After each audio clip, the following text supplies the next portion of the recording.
Hello everyone! Today on stream we played a whole bunch of patch 8.3 and throughout the week I'll be covering that into more individual videos like the story of 8.3, the story of Nyalotha, the Mechatork, the Valpera recruitment scenarios, all the good stuff. But for today I wanted to upload my reaction to the introduction cinematic, the one with Anduin and Wrathion, because a lot of people had some questions about it, like why does Anduin blame Wrathion and whatnot, so I'm giving a bit of background information as well as I show off the Death Knight's new recruitment scenario. Why do I do a combiner? Because there isn't a whole lot to show for the Death Knight, and I figured I might as well put it in here. So yeah, with that introduction out of the way, hope you'll enjoy. I wouldn't cross me if I were you. It saddens me that the Alliance and Horde could only seem to set aside the differences in the face of total annihilation. If we do prevail against Azeroth, we'll yet again turn your blades on each other. So Valera, loyal to no faction except for House Rin, has been a messenger between Bane and Jaina in order to get her brother back. And now she shows here at the keep. It's Shaw. And Matthias Shaw. Matthias Shaw, leader of the SI7, has been leading our operations overseas. Farewell. So let's talk to Anduin. Stormwind will endure. It is about time you arrived. I hope you have some sense of how we can manage to root Azeroth out of hiding. Thus far, Shaw and his spies have proven worthless. Wow. Victory in the Yay, cutscene! You mean to tell me none of your spies have returned? N'Zoth is out there, and we need answers now! We are doing all we can. Speaker Magni is coming, along with a new advisor. He claims to have information for us. By the light. A new advisor. It's your boyfriend. What up? Wrathion. Yes. Anduin, it's been so long. Dragons. I suppose I deserved that. Oh, you deserve more than that. My father is dead because of you! And my father is dead because of the old gods. Yeah, so? Lad. He's come to help us. Varian the Earthwarder was once the protector of Azeroth. But N'Zoth turned a noble mind to madness, and now my father is only remembered as Deathwing. And, as I haven't the least desire to share that fate, I've been studying how to avoid it. Just tell me how to prepare for this attack. Our armies Will be useless. N'Zoth will strike here. He'll manipulate emotions, get people to act in ways contrary to their nature. You won't be able to trust your senses, your memories, your friends. After all, what is real if our perceptions cannot be trusted? Anduin! You got that bit of Shadow Priest Don't going on, you don't you, see? boy? Old friend. It's already begun. very well, advisor. Tell us how to stop him. Ooh la la. Oh, I like that cutscene. Can we do it again? Wait, we can. With the power of the YouTube, we can. Oh, I love that cutscene. But how is it relevant? Like, Wrathion shows up, right?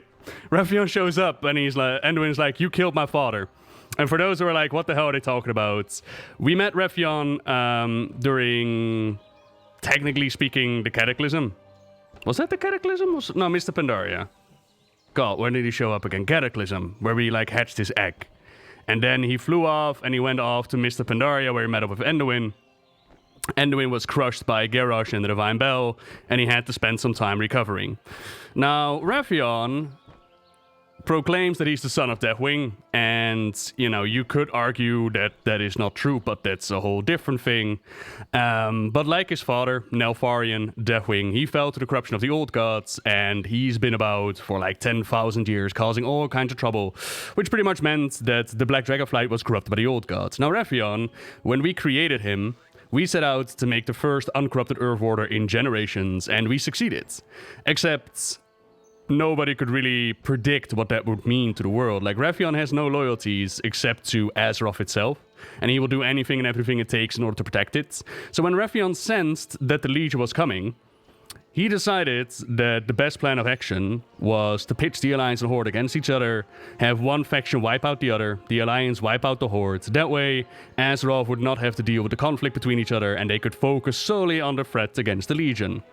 He didn't count on Varian being like, his fate is not yours to decide, and Thrall's like, oh, but I won't let you take him, and then the pandas were like, oh, put him on trial, and Wrathion was like, hi, king indeed. So then he came up with a new plan, this time with another dragon, a bronze dragon, Kairos Dormu. And Kairos was chilling on the Timeless Isle, and they figured, like, what if we could manipulate time, right? And a lot of people figured that this was going to be the birth of the Infinite Dragonflight. But that didn't really happen. Instead, we saw that Garrosh was released from his trial, taken to an alternate reality, which kicked off Warlords of Draenor. Their goal was to have Garrosh make this Iron Horde, not to invade Azeroth, but to stand with us against the coming Legion. Again, those plans didn't really work out. Garrosh was not going to be manipulated like that, and instead he used this Iron Horde to invade Azeroth, which then led to the whole, we gotta go through the portal, we gotta fight the Iron Horde, and we gotta defend the world. Except our events on Alternate Draenor also saw Alternate Gul'dan. And Alternate Gul'dan was sent over by our command to our reality in order to open up another gateway for the Burning Legion to come in. This time, the biggest invasion that the world has ever seen. And as we all know, Varian died on the Broken Shore to these demon forces. Meanwhile, Wrathion was nowhere to be found. So, one thing that kind of stuck out to me, right? So, let's first check out who's actually chilling with Anduin. We've got Bane and Mela. They're chilling with Anduin. They're trying to advise him, like, what are we going to do against N'Zoth? Wrathion shows up. My god, Wrathion, you're looking good, by the way. And that voice actor as well. Wrathion. That voice actor is so good. Anduin, it's been so long. I love it. Kadoosh. Anduin went from this priesty boy against violence to this dude that just goes like, buff. Hey, Wrathion. I mean, to be fair, Wrathion does deserve it. Last time he saw Anduin, he also knocked him out. So, you know, he kind of deserves it. But then when, like, it's really cool. Somebody mentioned in chat as well. Like, did you notice how his face goes like that? Oh, dragons. And then he heals himself. I kind of figured that was just a thing, right? Like, he heals himself. But then, when he starts talking about who can you trust... Useless. N'Zoth will strike here. He'll manipulate emotions, get people to act in ways contrary... Like, isn't that the pose that Anduin did when he picked up the Azerite for the first time? to their nature. Are they implying that the Azerites pushed Anduin to do things contrary to his normal beliefs? Or am I crazy about that? Get people to act in ways contrary to their nature. So this was my live reaction on stream, and looking back at it, I don't really know what they're trying to imply with that hand motion. It doesn't... I don't know. It doesn't seem, now that I'm looking back at the cinematic, the starting one for Battle for Azeroth, it doesn't seem to be the same motion as when he picked up Azerites, nor is it the same hand. It's also not the same hand that he used to punch Wrathion with. So maybe it's just more an indication of he's feeling the tingly feelings of N'Zoth and it's influencing him. Maybe it's as simple as that, but in the spur of the moment, that's what it called back to me for. Might be nothing, but, you know, might as well put it in there, right? Friends. After all, what is real if our perceptions cannot be? That's what Azerite does. It brings out the worst in people. I don't know. I do remember that Azerite was described as this really powerful source that if you touched it, all kinds of great thoughts ran through your mind. But in the case of Anduin, those thoughts were pretty in line with what he always believed, right? Healing the world, yada, yada, yada, until he realized, like, oh, Azerite can also be used for bad things. Whereas Sylvanas touched it and she saw herself like the goddess of destruction. And when did Wrathion knock out Anduin? That was in the novel War Crimes. As they were breaking out Garrosh out of jail, Wrathion was like, I'm really sorry, my old friend. Chromie was nowhere to be found. I'm pretty sure Wrathion locked Chromie in the closet. And Anduin was like looking for her, and then Wrathion knocked him out, and he's like, I'm really sorry, my friend. It's for the greater good. Who helped Garrosh to escape and travel through time? There were two people, or two dragons, I should say. There was Wrathion and Kairos Dormu. And when Kairos Dormu brought Garrosh to alternate Draenor, Garrosh murdered him. And Wrathion then later showed up in the Tower of Khadgar. He was floating around it, but there was never a storyline added with him. There were plans for it. There was like a log at Taylor's garrison that described Wrathion being there. But as the theme was for Draenor, it appeared to be cut out. And even the explanation of what they did with Garrosh, why they sent him an alternate Draenor, that was also described in the Legion beta, but never made it into the final cut. But it makes sense. That's why I run with it, right? And that's my reaction to Wrathion and Anduin. Moving on to the Death Knight bits. In life, you were a hero to your people. For their sake, you made the ultimate sacrifice. This is the hour of your dark rebirth. Death's power grows. Rise and become my champion. Huh. Neat. So here we are in the new Death Knight starting experience. This is for the new races that they've added, not so much remove the old experience. Oh, you mean the Shadowlands bit? No. This is being done before the Shadowlands. And if I remember right, both are sensing, like we've seen in the Tarn Heritage Armor questline and the Vol'jin questline, and of course the events with Sylvanas, we got a hint of that things in the afterlife are not the way that they're supposed to be. And Bolvar senses it too. And therefore, if I remember right, is why he's making the new Death Knights. Here we see that the Four Horsemen, the new Four Horsemen, not the ones from Naxxramas, these have showed up here. They are in league with the Lich King even after the events of Legion. So yeah. Anduin didn't poison Garrosh, so Anduin killed Varian. There you go. I mean, it's more to... Yeah, I mean, it's more to... for their relationship, ain't it?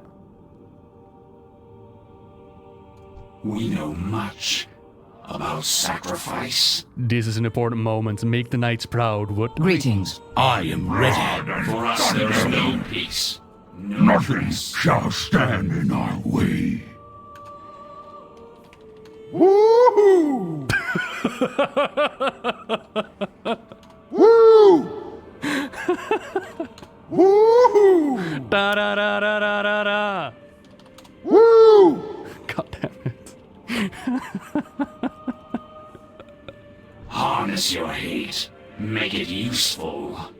We are driven by a single purpose. Retribution. We must forge our own destiny. Is that a news voice actor, really? Hello there, Bolvar. Still nice and frosty. You are empty inside, just like me. Listen closely, what? A time of great destruction lies on the horizon that will challenge our very existence.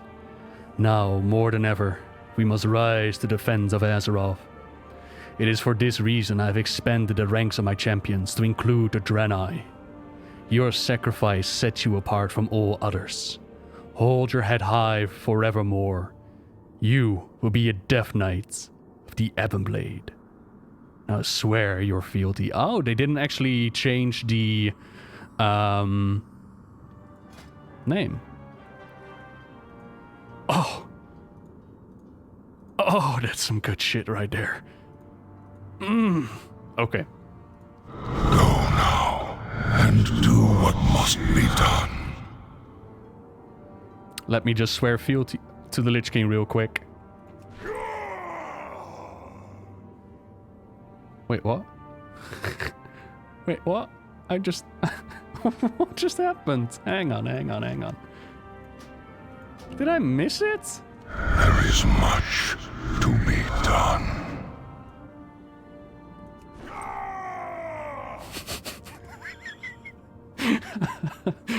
How is that swearing beauty? Destiny calls to you. I thought that there was gonna be like a speech or something. Oh, so which one do we pick? I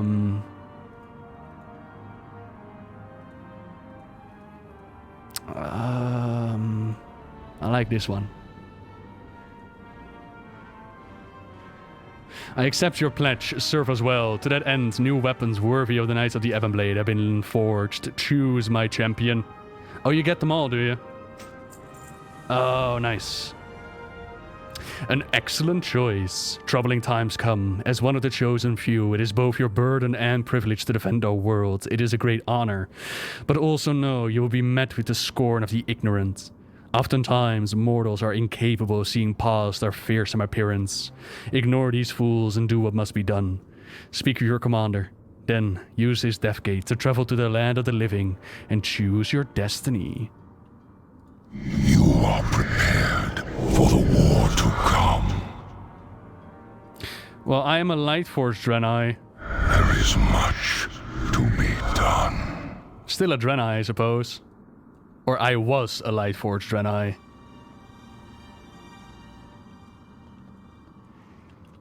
All is not lost. This is an Not important yet. moment. Make the knights proud and I report for duty. A shadow. Dire times call for new allies. Huh. You come from a strong people. No doubt you will serve the Ebonblade well. It seems the Lich King has sensed the same truth as we have. That a rising threat stalks us from the shadows, and that we must bolster our ranks to face it.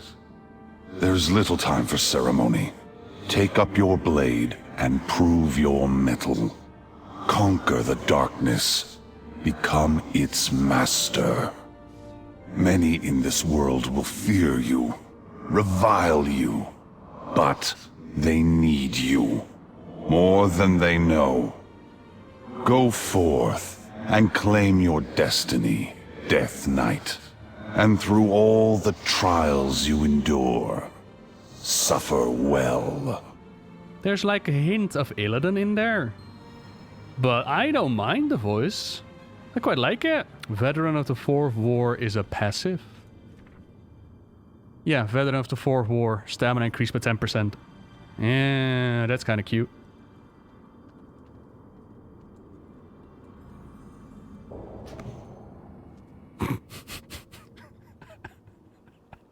I don't want to be a Death Knight, Mom. You can't make me. Oh no.